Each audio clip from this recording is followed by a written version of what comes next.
O comando, então, para inserção de imagem é bem simples. Eu quero primeiro é você definir onde vai inserir. Eu falei que eu vou inserir abaixo do título lista imagem, então estou colocando ele aqui embaixo. O comando é img, só que ele tem alguns parâmetros, como por exemplo o src, que significa isso aqui, ó, source.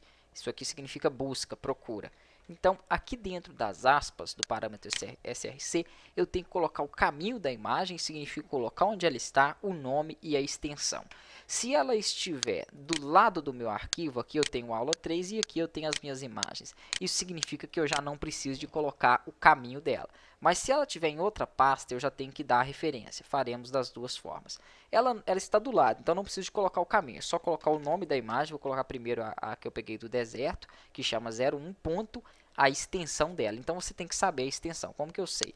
Basta passar o mouse em cima da imagem, ó, e manter ele, que ele fala tipo de imagem JPEG. Mas eu tenho JPEG, eu tenho GIF, eu tenho PNG, tem diversos modelos. Então você tem que saber a extensão. Com o botão direito, propriedades também, ele te mostra a extensão. Dessa forma é melhor porque você não confunde. Porque aqui, ó, a extensão JPEG, muitos alunos têm costume, porque viu JPEG, vai lá e coloca o nome .jpeg. É errado. Extensão tem apenas 3 letras. Então essa JPEG ela é reduzida para JPG. Se você colocar assim, ó, JPEG, não funciona. Então você tem que colocar para todo JPEG JPG, é abreviado. Ctrl S, isso aqui já é o suficiente para fazer no meu arquivo F5 a imagem aparecer. Vixe, mas está grande. Então também nós temos comandos para trabalhar com redimensionamento. Vou dar um espaço, é outro parâmetro. Eu coloquei o parâmetro src, que é o primeiro. Agora eu vou colocar o edit. O que é o edit? Largura. Vou deixar uma largura, por exemplo, com 200. Essa medida é em pixels. Então, se eu deixo 200, ele entende que a largura da minha imagem é 200 pixels. Automaticamente, por padrão, ele já mexe na altura também. Depois nós podemos ver aí o comando, né, de altura. Vou mostrar ainda esse parâmetro ali. Só que eu não gosto disso aqui, ó, 200. Por exemplo, se eu tiver com 500, vamos deixar dessa forma.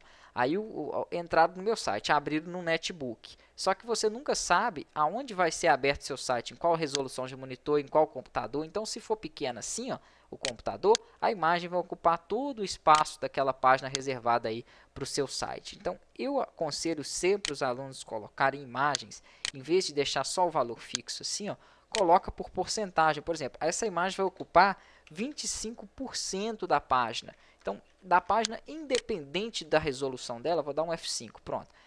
Vamos colocar um pouquinho maior, que fica mais fácil de explicar, 50%. O cara abriu num monitor imenso, vai ficar 50% da página dele. O cara está utilizando, abrindo meu site, num netbook, que tem aí uma visualização menor. Olha lá, a imagem acompanha de acordo com a resolução do monitor. Então, se eu restauro a janela, eu vejo que a imagem acompanha. Isso é essencial. Então, programar dessa forma é muito melhor, né? Muito mais indicado. Então, usem sempre o comando edit para largura em porcentagem em vez de utilizar valores fixos. Alinhamento da imagem, né? Inseri aqui e coloquei ela a 50. Alinhamento da imagem não pode fazer o P align, não funciona. Esse P vai ser substituído pela tag div. Então, div align center. A minha imagem vai alinhar ao centro. Se eu não fecho essa div, ó, barra div, tudo que está abaixo ali fica alinhado. Então, abri a div, passei um parâmetro de alinhamento para ela ao centro e fechei a div. Como somente dentro dela tem a imagem, só vai ser centralizado, olha, a imagem. Perfeito. Vou diminuir essa imagem um pouquinho, deixando ela a 30% da página só. Outra forma de alinhar a imagem é o seguinte. Vamos supor que eu queira texto à esquerda e imagem à direita. Nesse caso aqui, ó, você pode perceber que a imagem fica em uma área exclusiva para ela, porque a div faz justamente isso. Eu não quero dessa forma, eu vou tirar a div.